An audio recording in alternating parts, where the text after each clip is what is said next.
নমস্কার বন্ধুরা, আশা করছি আপনারা সবাই খুব ভালো আছেন। আমি অনিমা চলে এসেছি আবার একটা নতুন ভিডিও নিয়ে, নতুন দিনের শুরুতে। তো সবার দিনটা যেন খুব ভালো কাটে এই আশা নিয়েই আমার দিনটা শুরু করছি। এই যে সকালবেলা রোজকার দিনের নিত্য ঘটনা, সবাই যেটা করে আমিও সেটাই করছিলাম। আগে সব কিছু ঝেড়ে ঝুড়ে নিচ্ছি, না হলে ওগুলো আবার পাততে হবে তো। আর আমাদের এই রাস্তাতে প্রচণ্ড ধুলো, আর বাবা তো জুতো পরে মানে জুতো খুলতে পারে না। বাবার একটা পায়ের তো জুতোটা খোলা যায় না, তো তাই জন্য ওই এখানে ঘরের সামনে মা আগে থেকেই একটা বস্তা দিয়ে রাখে। তো আমরা ওই বস্তাটা আর কখনো ফেলিনি। আর বস্তাটা থাকলে না অনেকটা সুবিধাও হয়, ধুলোগুলো ওর মধ্যে আটকে যায়। বাচ্চারাও অনেক সময় জুতো নিয়ে ঘরে ঢুকে যায়, তো পাপোশটা একটু ভেতরের দিকে দিই, আর ঘরের সামনে বস্তাটা মানে দেওয়া থাকে। তো বর্ষাকালেও তাই জলের ছাড়টা অনেকটাই ঢোকে না, ঘরের সামনে ওই বস্তাটা থাকে বলে। আর আমাদের গ্রামের বাড়ি তো একটু বেশিই ধুলো হয়, আর সারাদিন ধান টান করে উঠোনে, যার জন্য ধুলো অনেক বেশি ঢোকে ঘরে। আর এই যে এটা শতরঞ্চি, এটা পেতে আমরা বসি সবসময়। তো ওটাকে এখন ধুয়ে একটু গুটিয়ে রাখছি। এখন তো গরম অনেকটাই পড়ে গেছে, শীতকালে বেশি লাগে, মানে শীতকালে ঘরের নিচটায় পা দেওয়া যায় না, যার জন্য ওটা পাতাই থাকে। এবার চলে এসেছিলাম বাইরের দিকে। কালকে ওই যে একটু বৃষ্টি বৃষ্টি হয়েছে না, গাছ থেকে এত পাতা পড়েছে কি বলবো। আমার বর অনেক কবার বলেছে গাছগুলো কেটে দিই, কিন্তু গাছগুলো কেটে দিলে না একদম ধোয়া ধোয়া লাগবে জায়গাটা, ভালোই লাগবে না, ফাঁকা ফাঁকা হয়ে যাবে। তো যার জন্য গাছ কাটতেও দিই না, বলে আমি ঝাড় দিয়ে দেবো, তাতে অসুবিধা কোথায়। কিন্তু মাঝে মাঝে না বিরক্তও লাগে, বিশেষ করে যে বর্ষার দিনে মানে এমন পাতা পড়বে। যদি একদিন ঝড় হয়, কারও উঠোনে কোনো পাতা থাকবে না, আমি জানি না কেন। আমাদের বাড়িতে আমার উঠোনে এসেই সব পাতা ভর্তি হয়ে থাকবে। তো ওটাই ভালো করে ঝাড়টা দিয়ে নিই। সকালবেলা ঝাড় না দিলে তো আবার বাড়িতে লক্ষ্মী আসবে না, লক্ষ্মী আসার সময় হয়ে গেছে না। ওই যে উঠোন দেওয়ালের গায়ে একটুখানি রোদ চলে এসেছে। আগে তো বাবা বাবা তারপর মা যখন ছিল, আর বিয়ের পর পর যখন নতুন নতুন বিয়ে হয়েছে, মানে ঘুম থেকে আমি বরাবর সকালেই উঠি, মা করতো কি রাত থাকতে উঠে পড়তো, উঠে ঘরের সামনে এরকম ঝাড়টার দেওয়া হয়ে যেত। তখন স্বাভাবিকভাবেই বাবার একটু খারাপ লাগতো। তখন বাবা আমাকে বলতো যে ঘুম থেকে আগে উঠতে হয়, মানে আগে উঠে মানে রোদ ওঠার আগে ঘুম থেকে উঠবে, তার মানেই তো ওটা দিয়ে সব কিছু মানে দুই একদিন হয়তো মা করতো। তো যাই হোক, এখন তার মা নেই, এখন আমাকেই রোজই করতে হয়। তো আজকে যে কী হয়েছে, এখন আবার মেয়ে স্কুলে যায় বলে দুই একদিন আগে রান্নাটা করে নিই, তারপরে বাইরে ঝাড় দিতে আসি। আবার দুই একদিন আগে বাইরে ঝাড় দিই, তারপরে ঘরে যাই। তা আজকে মামা স্কুলে গেছিলো বলে, মানে এদিন হচ্ছে শুক্রবার ছিল, শুক্রবারের ভিডিও এটা। তো তাই জন্য রান্না করে টোরে তারপরে এসেছি এখন বাইরেটা ঝাড় দিতে, নাহলে আবার দেরি হয়ে যাবে।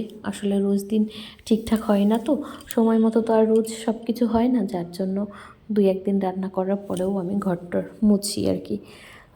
তো এদিকে দিয়ানকে আবার তুলতে হবে, ওদেরও তোলার সময় হয়ে গেল। মামামের এখন পরীক্ষা চলছে, আর দুটো পরীক্ষা আছে, আর দুটো পরীক্ষা শেষ হলেই আমরা বাড়ি যাব। কি আনন্দ, তখন আর কোনো চাপ থাকবে না। সারা বছর ধরে ওয়েট করে থাকি কখন মামামের পরীক্ষা শেষ হবে, মানে সেই কদিন না ফ্রিতে ঘোরা যায়, মানে কোনো হেডেক কাজ করে না মাথায়, যে বাড়ি যেতে হবে, টিউশন বন্ধ হয়ে যাচ্ছে, এই ব্যাপারটা আর কি। তো যাই হোক, বাইরের কাজ বাজ হয়ে গেছিলো, এবার চলে এসেছিলাম এই যে রান্নাঘরে। তো আজকে একটু কি বলবো, মটর ডাল রান্না করব, যার জন্য এই যে ফোড়ন দিয়ে দিয়েছি, আর তার মধ্যে একটুখানি উচ্ছে ভেজে নিচ্ছি ভালো করে। ডাল সেদ্ধ করা হয়ে গেছে, এবার ওই সেদ্ধ ডালটাই মানে রান্নাটা করে নেব। মেয়েদের আর কি, বেশিরভাগ মেয়েরাই তো এইসব করতে করতেই দিন কেটে যায়, সারাটা জীবনই কেটে যাবে। কতদিন হয়ে গেল, 11 বছর হয়ে গেল, সেই একই রুটিন, সব কিছু একঘেয়েমি জীবন, কেমন যেন ভালো লাগে না। কি আর করা যাবে, এটাই জীবন, সবাই করেছে, আমাকেও করতে হবে। এই যে ডালে হলুদটা দিয়ে দিচ্ছিলাম।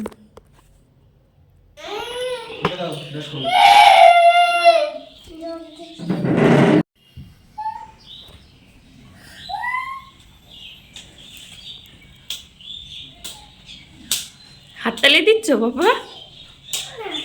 হ্যাঁ দিচ্ছ।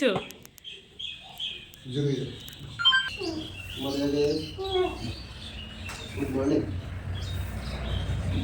সকালবেলা উঠি বাবা মেয়েতে যুদ্ধ বেঁধে গেছে। আমি এদিকে পাঁচমিশালি একটা সবজি করব। ওই যে কিছুটা মিষ্টি আলু রয়েছে, আগের দিন না মিষ্টি আলু পোড়া দিয়েছিলাম, খুব ভালো লাগে কিন্তু পোড়া খেতে। আর এইদিকে ছাদে চলে এসেছি, তারপরে একটা অনেক গাছে তো 3-4টে লাউ হয়েছে, তাই একটা আজকে কেটে নিয়ে যাচ্ছিলাম, কিন্তু লাউটা না অতটা বেশি বড়ও হয়নি। এদিকে দিয়া খুব রেগে গেছে, ওর ক্যামেরা করেছে বলে, মানে ক্যামেরার সামনে আসবে না, বলছে হ্যাঁ তুমি কেন ক্যামেরা করছো। ও ছাদে নামতে চাইছিল আসলে। এই লাউটা না অনেকটা বড় হবে, একটু ভুল হয়ে গেল জানেন তো, আর কদিন পরে কাটলেই ভালো হতো। শোনো শোনো শোনো, বলতে পারে দেখি তো, আসে তাকে কি বলে পাপা? যে মাছ ধরতে আসে তাকে কি বলে বলো? টাকা? ইয়েস, হ্যাঁ খুব ভালো। এবার বলো, যে জামা কাপড় ধোয় তাকে কি বলে? জামা কাপড় যে ধুয়ে দেয় তাকে কি বলে বলো? বলো। দুব্বা। আর যে বাড়ি ঘর বানায় তাকে কি বলে? মেসান। আর যে চুল কেটে দিচ্ছে তাকে কি বলে? চুল কাটে যে তাকে কি বলে পাপা? সেলন। হ্যাঁ সেলনে ওনাকে বলে বারবার। এদিকে রান্না করছি, এটি বেগুন ভাজা, এখানে হয়েছে আলুর দম, এগুলোকে সিদ্ধ করবো। এখানে নিরামিষ তরকারি সিদ্ধ করা আছে। ওই করতে করতে সারাদিন কেটে গেছে, কোন দিক দিয়ে বুঝতেই পারিনি। তো রাতের বেলায় যে এগ রোল বানাচ্ছিলাম, তো আমরা তো অনেকজন মানুষজন, আপনারা তো জানেন সেটা, তাই জন্য রোলগুলো বাড়িতেই বানিয়ে নিচ্ছিলাম। দোকানে এখন দেখলাম কি 40 টাকা হয়ে গেছে একটা এগ রোল। এত দাম কেন কি জানি। টাকা খরচ হয় একটা রোল বানাতে? এই তো 6-7 টাকার একটা ডিম লাগবে, আর কয়েকটা ভেজিটেবল লাগবে, হয়তো 20 টাকা খরচ হয়, সেটার দাম 40 টাকা। থাক বাবা, আমার বাড়িতেই সব আছে, আমি বাড়িতেই বানিয়ে নিই। আর বাড়িতে রোল বানালে না বেশি বড় বড় করে বানাই, আর ভেতরে ওই পুরগুলোও বেশি দিই, খেতেও ভাল লাগে, আর একটার জায়গায় দুটো বানিয়েও খাওয়া যায়। আর এটা হচ্ছে বাবার জন্য বানাচ্ছিলাম। বাবা তো আবার কি বলবো, এগরোল খেতে একদম পছন্দ করে না, যার জন্য বাবার জন্য এই পরোটা আর ডিম ভেজে দিয়েছি। মানে বাবা যে যেটা পছন্দ করে না তাকে সেটা না দেওয়াই ভালো। তো বাবা যখন পছন্দ করেই না, তাহলে তাকে তার অপ্রিয় খাবারটা দেবো কেন? তো ওগুলো দিয়ে এসেছিলাম। আর এই যে দেখুন, ভুল করে পরোটাটাকে ভেতরে ফ্রিজে রেখে দিচ্ছি। আসলে আমি এসেছি হচ্ছে ওই দইয়ের প্যাকেটটা রাখবো আর দুধের বাটিটা রাখবো, সেটা না রেখে আমি পরোটার বাটিটাই ফ্রিজে ঢুকিয়ে দিচ্ছিলাম।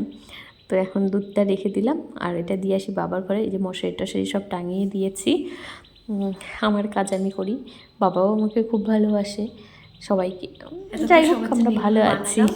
তো সবার খাওয়া হয়ে গেছে, সবাইকে ঘরে পাঠিয়ে দিয়েছি, পড়তে বসিয়েছে বাবা। মাম্মামেটাও বানিয়ে রেখেছিলাম। বাবা তো খাবে না, তাই জন্য বাবার জন্য ওই যে পরোটা আর ডিম ভাজা করে দিয়েছি। আসলে বাবা ওই রোলের ওই স্যালাডটা না একদম পছন্দ করে না, তো বাবাকে পরোটা আর ডিম ভেজে দিলে বাবা খুশি হয়। তো তাই জন্য বাবার জন্য আর কষ্ট করে এই রোল বানাই না, মানে বানাতেও কষ্ট, আমার বাবার পছন্দও হয় না। তাই জন্য বাবা সবসময় বাবা বলে যে আমাকে ডিম ভেজে দেবে আর পরোটা বানিয়ে দেবে, আমার ওটাই ভালো লাগে। তো ওরা সবাই চলে গেছে, এবার আমি খাচ্ছি আমারটা। একা একা খেতে না ভালো লাগে না, সবাই মিলে খেলেই বেশি ভালো লাগে, কিন্তু ওদের আবার অনেক দেরি হয়ে যাবে, দিয়া খেতেও দেরি লাগে। তো প্রথমটা ওদের বানিয়ে। বাবা তোমার লেজ আমাদেরকে দেখো, আমার পাপার নাকি একটা লেজ আছে, সেটা লুকিয়ে রেখেছে। আমরা মিথ্যা কথা বলছি? কোথায় বাবা তোমার লেজ? তোমার লেজটা কোথায়? কোথায় যাবো?